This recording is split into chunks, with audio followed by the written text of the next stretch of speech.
All right. Last chapter, last part. Exodus chapter 40. And Yahweh spake with Moshe, saying, On the first month, that is the month of Nisan, on the first of the month, thou shalt rear up the tabernacle of ordinance, and thou shalt set the ark of the testimony, and overlay the ark with the mercy seat. And thou shalt bring the table on the north side, because from thence are given riches. For from thence distill the drops of the latter rain upon the herbs, for the food of the inhabitants of the world. And thou shalt arrange its orders, 2 rows of bread, comprising 6 cakes in a row, answering to the tribes of Jacob. And thou shalt bring in the candelabrum on the south side, because these are the paths of the sun and of the moon, and the pathways of the luminaries, and thence are the treasures of the wisdom which resembleth the light. And thou shalt kindle 7 lamps corresponding to the 7 stars, which resemble the just, who shine unto eternity in their righteousness. And thou shalt place the golden altar for sweet incense before the ark of testimony, because the wise who are diligent in the law have a perfume fragrant as the sweet incense. And thou shalt set the veil at the gate of the tabernacle, because of the righteous, so covereth with their righteousness the people of the house of Israel.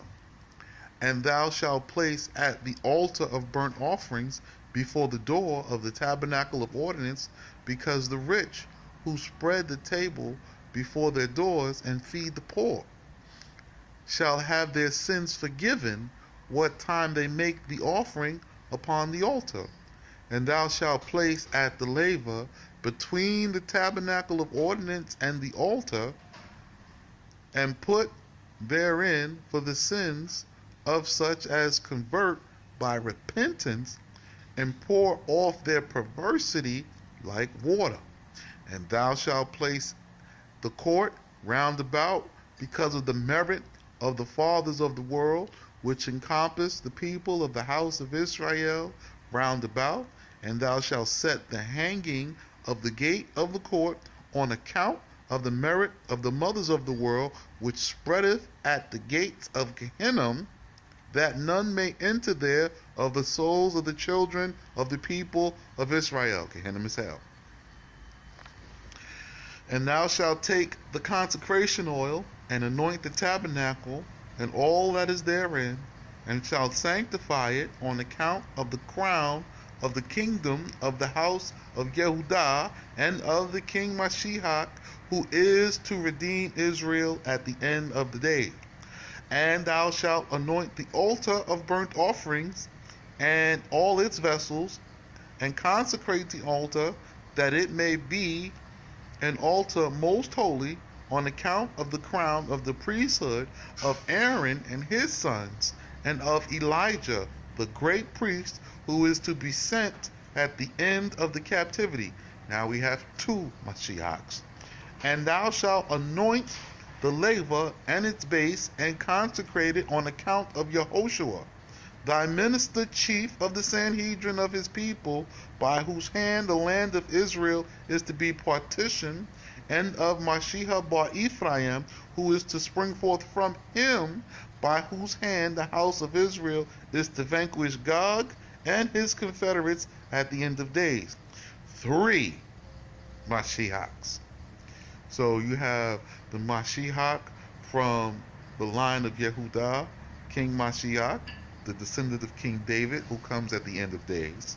End of days, not in the middle.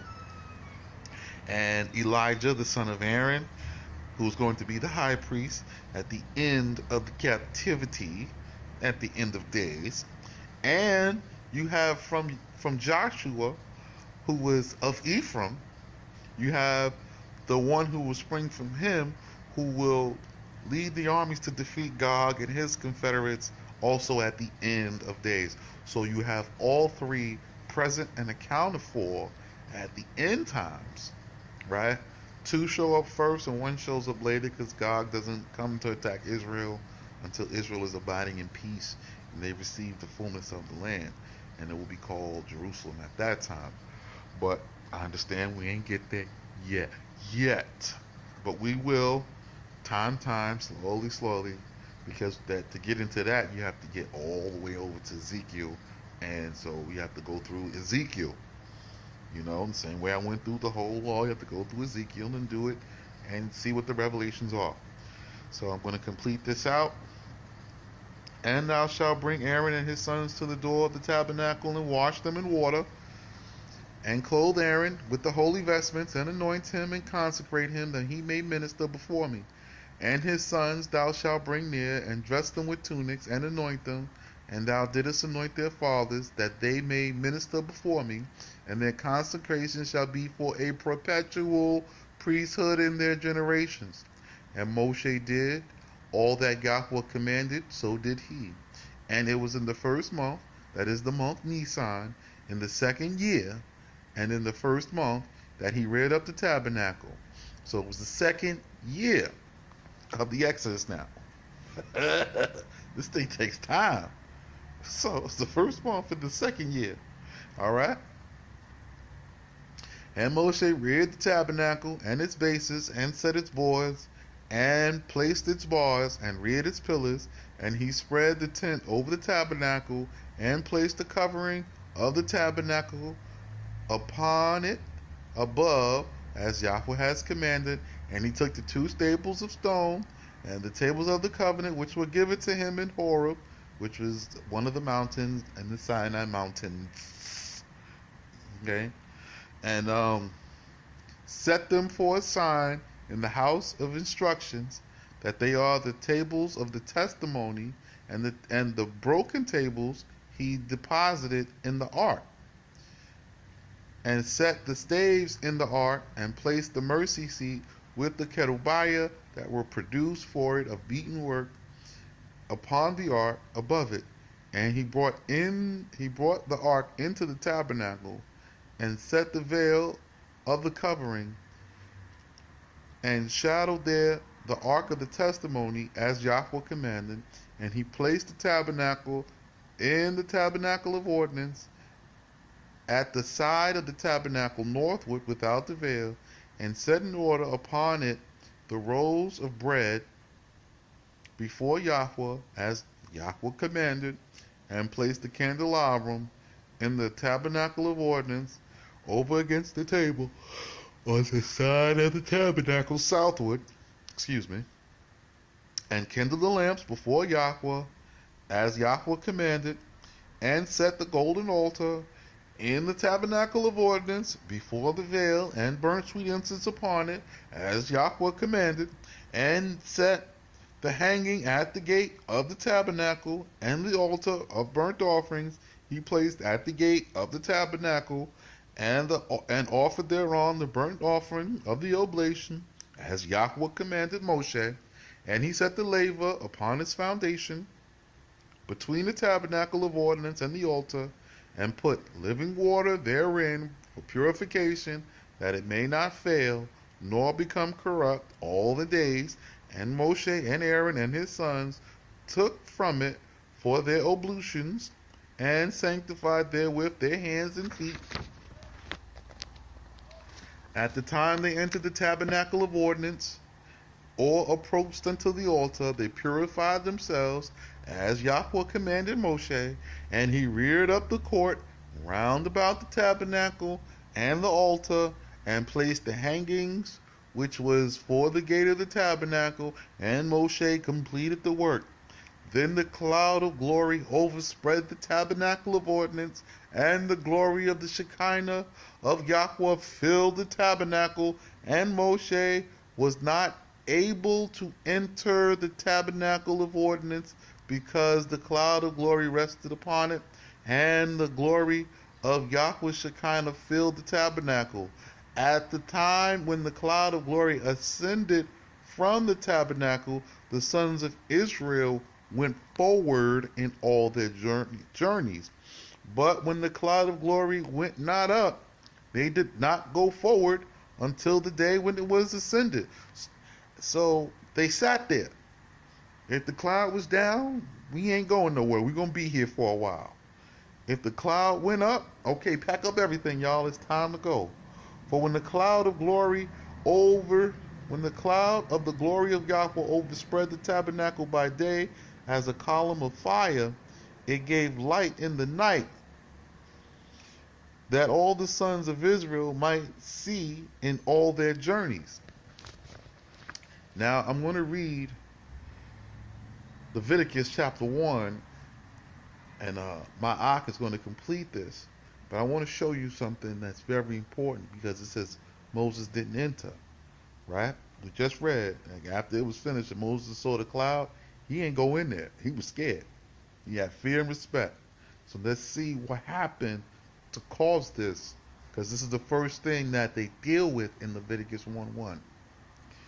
Leviticus chapter 1 verse 1. And it was when Moses had completed to erect the tabernacle that Moshe reasoned and judged in his heart, and said to Mount Sinai, whose excellency is only of an hour, and its holiness, the holiness but of 3 days. So that's all it took. Mount Sinai was only holy for 3 days, and its excellency was only that of an hour. It was a blip on the radar.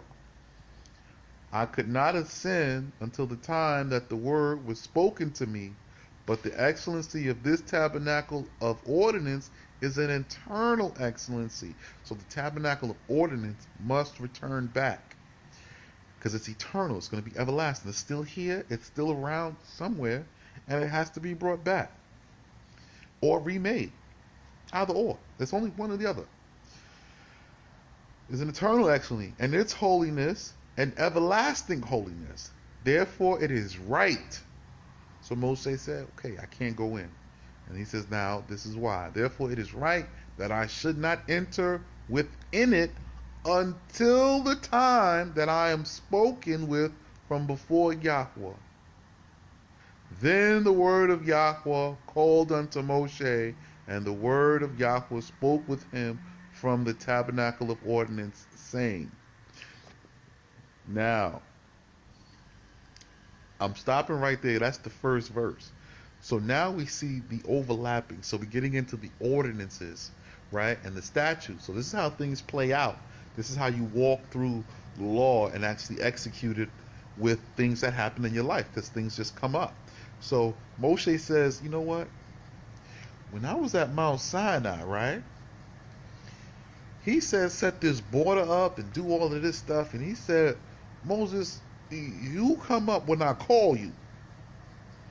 Moses said, all right. And he set it up. He's just walking through following instructions.